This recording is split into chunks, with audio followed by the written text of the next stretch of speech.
You obviously know Kung Fu.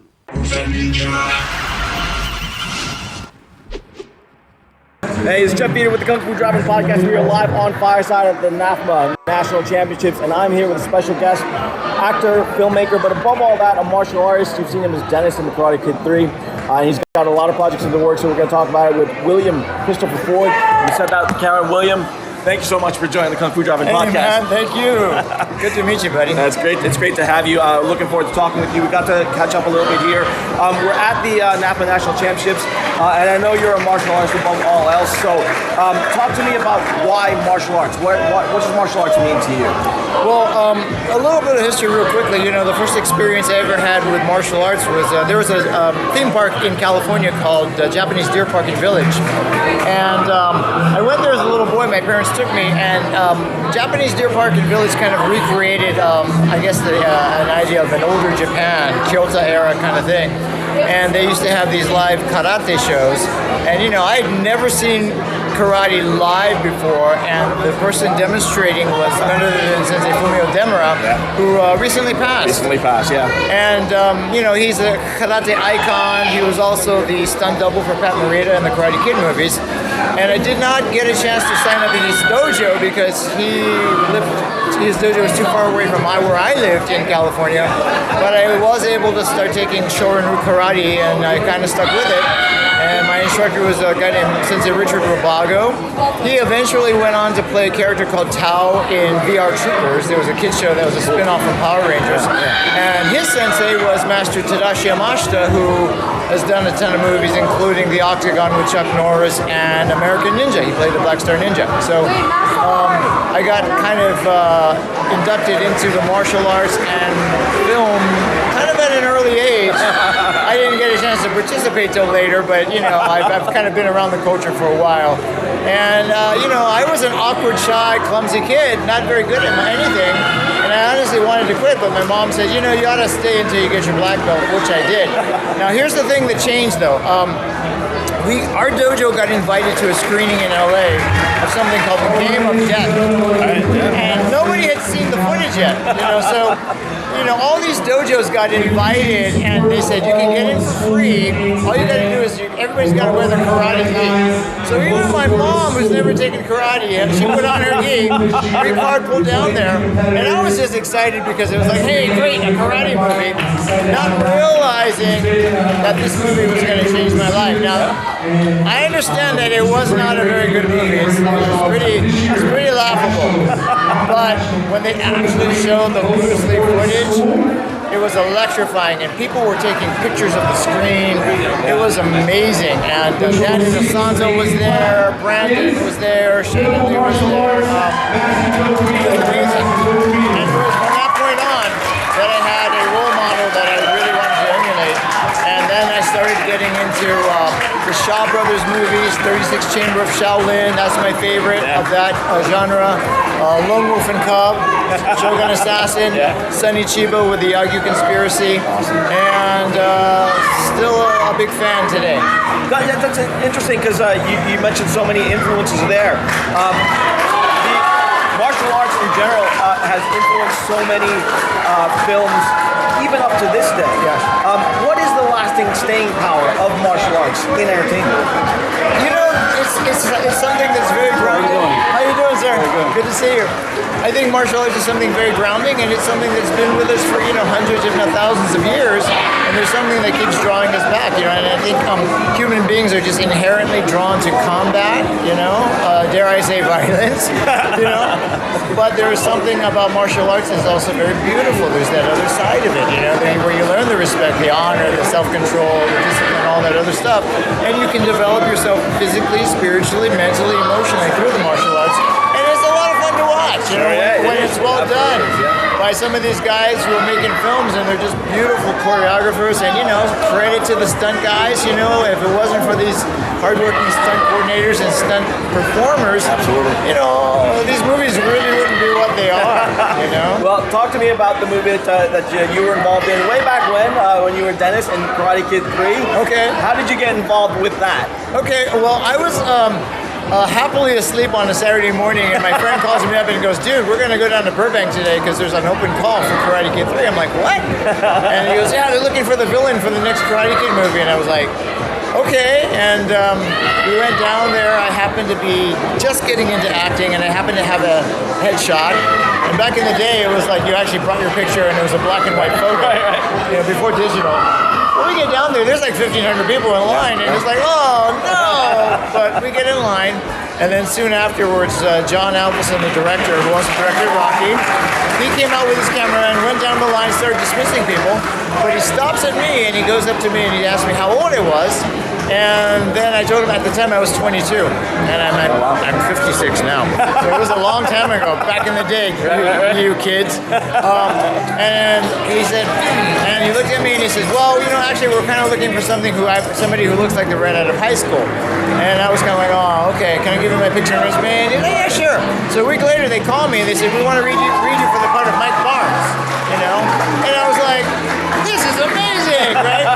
So I went down and I read for Carol Jones, the casting director, and I gave the worst audition in the history of auditions, I'm sure, because I had absolutely no acting experience whatsoever. And I was totally doing things over the top, and you know, and then Carol was a very nice woman, God bless her, and she said, thank you very much, that was very good. And I was like, yes, I nailed it. She said I was good.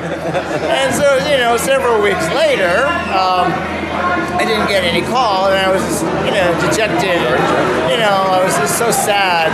And then I get another call saying, hey, we're about to start production, but, you know, we've cast your role, but we kind of rewrote some things, and we need some henchmen. Can you hench? And I was like, I think I can hench. So I go down to the studio the next day, and then I'm on the studio lot, and I see Pat Johnson, and he meets me. Ralph Macchio is there, and I'm like, oh my gosh. And he goes, hey, how's it going? I'm Ralph. And I'm like, I know who you are, sir. That's cool. And then Sensei Demura shows up. And, you know, and I had developed some of a relationship with him over the years because he had tournaments. I used to compete. And he was very nice to me. My mother's Japanese, so, you know, he always liked my mom very much, and he was always giving us stuff. And he was, hey, what are you doing here? And I said, well, I'm auditioning for one of the henchmen. And so he goes, oh, okay. And so John Alverson finally comes out. They introduced me to him again. And he goes, oh, what's your name? And how old are you? And I'm like, should I tell him the truth, right? And I said, I'm 22 years old, sir. And he goes, And Sensei Demura says, hey, John, this kid, okay, no worry. And he goes, you know what? Yeah, let's hire him. And that's how I got my SAG card, and that was the first professional film that I did. And got a chance to work for 3.5 months on the production, and I learned a ton. You know, it was a great experience. What was your martial arts training level at that time? I was a black belt. Oh, you are? Okay. I was already a black belt in Shorin-ryu karate in Okinawan style.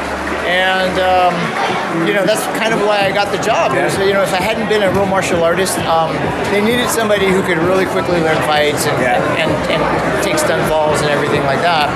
And they gave my character a little bit more presence because they actually said, you know, what do you want your character's name to be? And I kind of panicked because they caught me off guard, and I'm like, and I'm thinking, well, he's a menace. Dennis the Menace, Dennis. And they're like, okay, Dennis. And later on, I thought, that was kind of, I should have picked a better name, you know, but, you know, they kept it. How much did you actually get involved with the martial arts during the filming? Were you involved with like the choreographers and the stunt trainers a lot for that role? Well, you know, the author, the screenwriter, Robert Markamen, is also a legitimate martial artist. He's a Goju-ryu karate stylist. And, you know, he modeled the Miyagi character after a historical figure of Chojun Miyagi, founder of Goju-ryu, and also the personality of Sensei Demura. Yeah. And that's why Sensei Demura was kind of known as the real Miyagi years later. He and Pat Johnson were putting together the fights, and they would have me stand in for the role. So I remember one day, they were putting together the final fight at the end of the film between Mike Barnes, played by Sean Kanan, and Ralph Macchio. And they said, okay, Ford, you be Mike Barnes now. And Robert Mark Heyman would play Daniel, and Mr. Johnson would choreograph some stuff. Then they'd have us switch, and then Mr. Johnson would come in, and we'd switch. And between the three of us, I didn't have any input. I just basically said, "Yes, sir. Whatever you say, sir." I just did what I did, and they kind of came up with the skeleton of the fight, which eventually was taught to Ralph, and eventually taught to Sean. But I got a chance to be kind of what a great experience, though. Absolutely, That's great. Yeah. Have you been able to carry that experience into your later work? Well, that was the beginning, and I learned a lot. And when you're green, sometimes you make mistakes. And one thing I did know is that you keep your mouth shut until you're spoken to, and then you don't need to be contributing to stuff because that's the way to get yourself kicked off the set. Right. I didn't do that myself, but I just watched other people do it. And I'm like, okay, it's better to listen more than you speak. How long have you been training martial arts? I just celebrated my 49th year of being a student of the martial arts. And Always a student. Always a student, beginner's mind. Yeah. And I hope to be around for another 52 years so that I can learn even more stuff and become a better student. Let's take a break right here. We're at the table for William Christopher Ford. He has some fans that might want to come up and say hello. So let me bring them in. You guys want to come say hello? Come on. How you doing? You know what? I love the kids. I'm a sensei myself, and I tell you, I've learned some of my greatest lessons from my students. My students are my greatest teachers. Absolutely, yeah. One of them being patience, but also, you know what? I can maybe me not having such a good day, and I'll go into the school, and once the kids start coming in, they just bring in all their cool energy. They're very pure, and it just makes me very grateful that I get a chance to do that. And I wouldn't be able to do that if I didn't have the students and their families to support, which is what we're seeing here today with this tournament. The kids coming out, they're being supported by their... We have more fans coming up. And that's what it's all about. But as it translates to film, I think it's a very, very still viable form of entertainment. People love to see a good fight, and I'm really happy to see some of the directors that are coming up, such as Sam Hargrave, who directed Extraction, one of my favorite films. Fantastic film. And Hemsworth really brings it. That guy's super athletic and super likable too. And of course, the John Wick films directed by Chad Stahelski, and the amazing stunt crew, from 8711 that takes part of that. It's just mind blowing. Yeah. For anybody not familiar with the show, I talk to actors and filmmakers, stunt choreographers, fight choreographers that help shine a spotlight on martial arts in film and entertainment. We have guys from TV, from like Into the Badlands, TV show that was on a little while ago, to the Shang-Chi film from Marvel, and like I was saying, that brings martial arts into the spotlight a little bit. But for kids that are watching that, what they're watching on screen isn't necessarily true martial arts, right? It's exaggerated for the movies, but it does its job in bringing those kids and getting them to be a little bit more interested in martial arts. What is your take on that? Is it a good thing? I think overall it's a good thing. You take what you want from it. I think that at the end of the day, listen, the Karate Kid movies, the Mortal Kombat movies, they were good for business, you know what I mean? I didn't have a dojo at that time, but enrollment always went up, And as far as, what I would personally like to see, I would like to see good lessons, good examples of the benefits of martial arts being portrayed in movies, as well as kick-ass action. You know what I mean?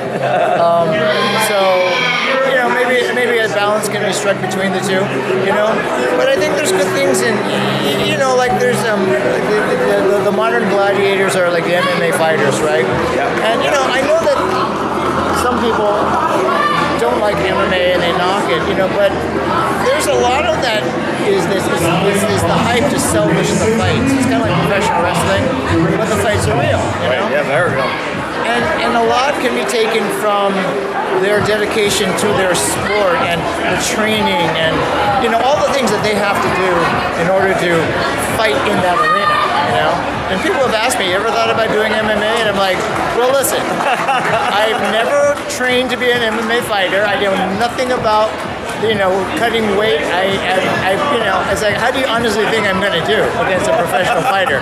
Not very well, but I certainly respect what they do. Sure. Now, here's the thing. Sometimes when you have somebody who is a real fighter and you put them in a film, they don't know how to make that change because you have to sell the punch, you have to react, and sometimes you have to tell people, you don't really have to beat up your co-star, right? And that's kind of rule number one. They're like, hey, do not hit the actor. That's a good way to get fired. Have you ever been on a set where that kind of thing, you got close and got kind of hairy? I've been on a few sets where sometimes people got clipped and everything. Nothing where people got seriously hurt, but I did work with somebody once who, and I'm not going to mention names, but he's not making movies anymore, but he was kind of a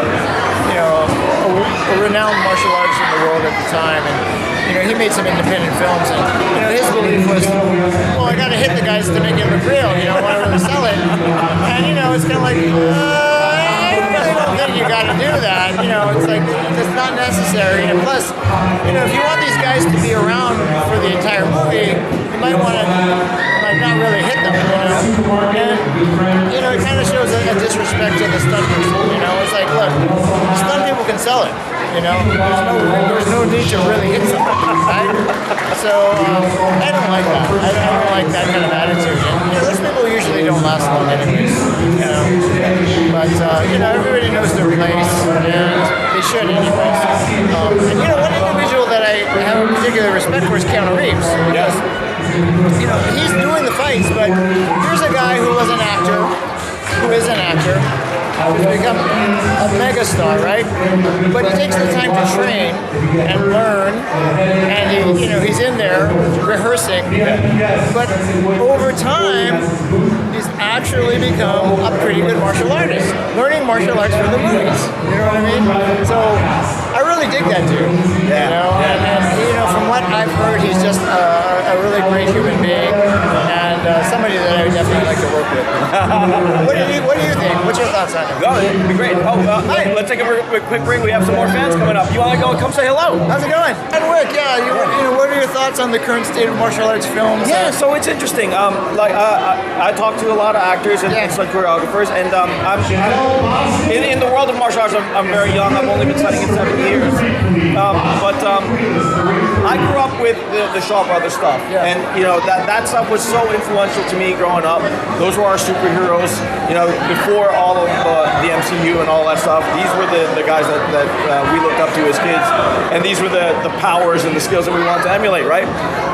And the golden age of martial arts in entertainment may have come and gone, but a lot of it is coming back with things like Jason Bourne and John Wick and stuff like that. So it's cool to see it. It's interesting because it's not always portrayed in the most positive light, but like you said, it gets kids interested in learning martial arts, and once you get them into the dojos where they can be taught the right things, the discipline and the honor that comes with it, then it can only be good things, right? Because like with any tool, it's up to the wielder how to use it, right? So I love that the films have a chance to showcase that action and employ people who know the martial arts and can depict it on screen super well. So like people like you that can do it on screen and then make it look good and sell it. And that's always good for the martial arts. You were telling me that you study American Kempo. American-based Kempo, yeah. So you're almost ready to get your black belt, right? I'm almost ready to get my black belt. I have an advanced brown belt. I have a bunch of more classes to go, but I'm almost there. As I say, you're 5 feet from gold. But speaking of Kempo, what do you think of Jeff Speakman and the Perfect Weapon? I think he's awesome. I love the whole Kempo system, and not being very knowledgeable in the development of it, but Jeff Speakman, knowing that he was involved with bringing American Kempo to the mainstream, it's great. I love the system. I love the power and the punch, counter punch, and all that stuff. So, his films were great. I don't see much of him nowadays, but I would love to see more of him on screen and getting involved with entertainment. When I first saw The Perfect Weapon, I was like, wow, this guy's different. There's something that, I mean, he brought something that I don't think that had been seen by American audiences, and I was blown away by his hand speed. So I was a little disappointed that he didn't, he wasn't able to, parlay that into a little bit more of a career. But, I think still he made an impact with even one or two films. Yeah, for sure, he did. Speaking of that, are there films that you would single out as being good representatives of martial arts for either real martial arts or something that you think would be good for kids to bring them to the sport? Well, if I have to come up with a short list, some of it's going to be just personal favorites, and some of them will fall into that category that you just told me. Yeah. But of course, the original Karate Kid. Absolutely. That's my favorite. That's still a classic. It's a stand. It works as a film. It doesn't necessarily, people wouldn't necessarily say it's a martial arts film, but that's where there are a lot of the Miyagi-isms and things like that have been somewhat exaggerated and Hollywoodized, but still they did it so well in that film. And Pat Morita's performance and as stunt double by Fumio Demuro was amazing, and the relationship between Miyagi and Daniel-san was, that's still a favorite of mine. I'm also a fan of. There was a movie that came out recently called Ip Man. Actually, recently. That was actually some time ago. And highly fictionalized, but I love the story of Ip Man and his journey, and then the hard times that were going through, that he had to go through. And that story hadn't really been seen before. And yes, a lot of it, they took a lot of license and everything like that, but I thought they did a really good job of actually executing the film. And there's a lot of cool lessons to be learned too. Now, another film that's older is maybe my favorite Shaw Brothers film is called The 36th Chamber of Shaolin. It was marketed here as The Master Killer. Master Killer, yeah. And one of my favorite Hong Kong actors, Lu Chao-wei, Gordon Liu. Just amazing, and a brilliant demonstration of the Hung Ga Kung Fu style. And then I have my Enter the Dragon. That's my one of my all-time favorites. I have a guilty pleasure. There's two. One is called Shogun Assassin. Love it. My shirt. Love it. Shogun Assassin is a bit of a, it's an edited version of there were 6 movies, the Baby Cart series, and it's mostly episode 2, Baby Cart on the River Styx, with a little bit of the first one. But I just love the action, and I love the character of Ito Ogami, and carrying around the baby cart. Now it's like they're like extremely violent, over the top violent. Over the top. I remember being kind of overwhelmed by the blood in that movie when I was younger. I can, even if it's over, it's over the top, I still wouldn't necessarily recommend it. But another one of my guilty pleasures is a movie called it was the Master of the Flying Guillotine. Oh, yeah. Totally ridiculous. But oh my God, I love it. Just one of the classics of the genre. And then sometimes you'll see a movie that comes along that that might be a gem. I'm hoping that I'd like to see another. We have Cobra Kai and things like that, but I'm looking for things that kind of bring back some of those traditional values. You might see it in a movie like maybe a movie about MMA or something like that. Hopefully they keep making movies that feature martial arts in some way, shape, or form. Great segue though, because you're working on some movies now. There's a couple of things that you have in the works. Are you able to talk about any of those things right now? Yeah, I'm actually working with something that Master Billy Torres is he's producing and he's starring in called Killer X. And he's given me an opportunity to act and be in it, and we put together like a short promo that's kind of behind the scenes footage. So I get to be a sword wielding drunken samurai assassin named Joe Gondo. Nice. And it's kind of fun. So I get to put my hair down and sneer a lot and wield the katana. And it also stars Muhammad Kisi, who played Tong Po in the kickboxer movie. Influential villain right there. And there's the female female co-star is Elena Churriova. Yeah. She's a fantastic stunt player, and she's also got some really great acting chops as well. Yep. And it's going to be a fun thing, and they start filming, I think, next week. You know? Oh, wow. So they're right here. And I think they're going to be filming in and around New Jersey and Pennsylvania. That's awesome. That's awesome. And what of your skills are you going to be bringing to this role? Well, my long hair, and I have this look that I have that people say I always look like I'm mad, but I'm just thinking about stuff. So my brow furrows. I'm always like this, and people are like, "Why are you mad, bro?" And I'm like, "I'm not mad. I'm like, you look mad. You know, why are you bad dogging me? I'm not bad dogging you, man. I'm just thinking." But also, you know, my 49 years of study of karate, and you know, I get to do some katana wielding and also things like that. You know, and some of that is very familiar. You know, I'm finding that some of my experience with Brazilian Jiu-Jitsu and Filipino martial arts lends itself well to certain things, you know, particularly the Filipino stuff. Yeah. Because, you know, the Filipino stuff looks good on film. Oh, yeah, yeah. Brazilian Jiu-Jitsu is a little bit harder to sell, but it can be done if done correctly and used appropriately in the right portions. Fantastic. I've studied a little bit of a blade system of Kali, so and it's amazing. It's a fantastic system. But Killer X is just one of the things. I know you have another film out on PPV Flix, 52 Masters. What can you tell me about that? 52 Masters is a kind of a docu-series that I started when I was 51 years old, and my idea was, hey, I'm going to be 52 in a year or so. Let's do something to celebrate that and celebrate martial arts. So we kind of came up with this idea, 52 weeks in a year, 52 parts in a deck, 52 Masters would be a really catchy title. So that's how that came about. The original idea was train with a master, have an interview, and do 52 of these once a week. Cool. And after about 3 weeks, we just figured out that logistically wasn't going to work. You know, I don't have a Netflix budget. I pay for it out of my pocket. You know? I have, you know, great friends who are filmmakers who are like doing me some, you know, friends and family favors. You know what I'm talking about? And they make the work look really good. But sometimes it's been like they haven't always been available. Sometimes the talent I'm looking for hasn't been available. Something, you know, getting that linked up. Sometimes it's just they're not interested. I had one person who thought I was making like so much money doing it. I'm like, and they were like, "Well, we want to get paid." I'm like, "Brother, no one's getting paid, especially not me. I'm just doing it as a passion project." So we've done about, I think we finished about 40. I think we did about 40 episodes, maybe a little less.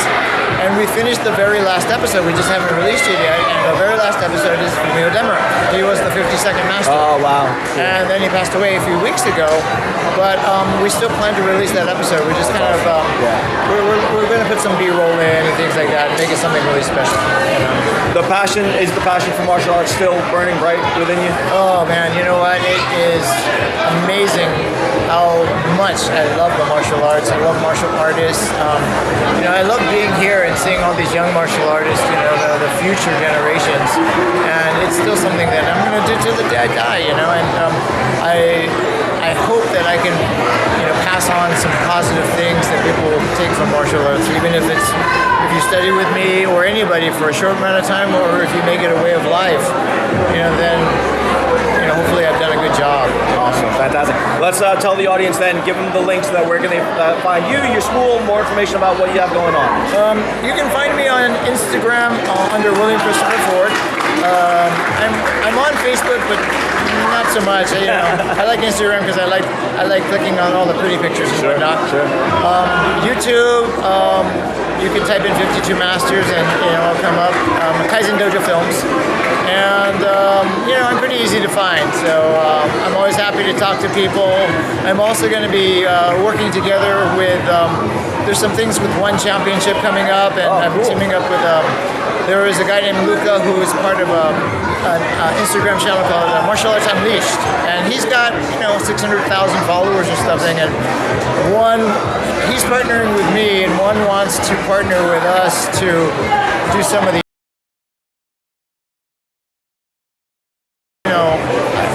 one is doing with their martial arts, because they do submission grappling, MMA, Muay Thai, and they've maintained that base of respect and honor. That's what I was going to point that out. Yeah, they make a point of highlighting that the respect for the art and for your opponent. Yes, yes. You know, and Chatri Sitiatang has done a great job with one. So it's going to be great, being able to interview some people and have them put it up on their platform. And like you, I'm always interested in talking to people about their art, and not only just martial artists, but people who do martial arts and have parlayed that into a stunt career. So, I might be hitting you up for some leads. And, we'll talk. Say, hey man, can you put in a good word for me? Because I'd really like to talk to somebody. Maybe you can help me out with that. Brother. Absolutely. We're happy to. You're also on the cover of Martial Arts Experience here. You get that magazine. This was actually produced by Jose Torres, and the graphic art was done by Brian Moran. It's just fantastic. It's what a great honor to be on a cover of a magazine. And I grew up reading Black Belt magazine and Karate Illustrated and Fighting Stars, and everybody in the magazine, I was just like, oh my gosh, they must be great. This is terrific. And sometimes when you meet your heroes, you're disappointed. And I was like, well, that was kind of underwhelming. That was anticlimactic.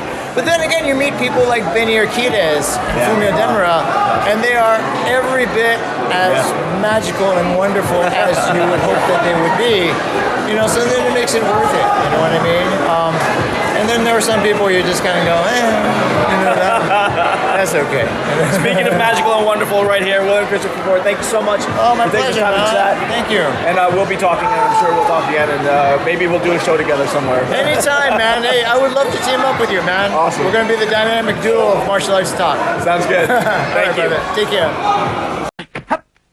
Poison Clan rocks the world.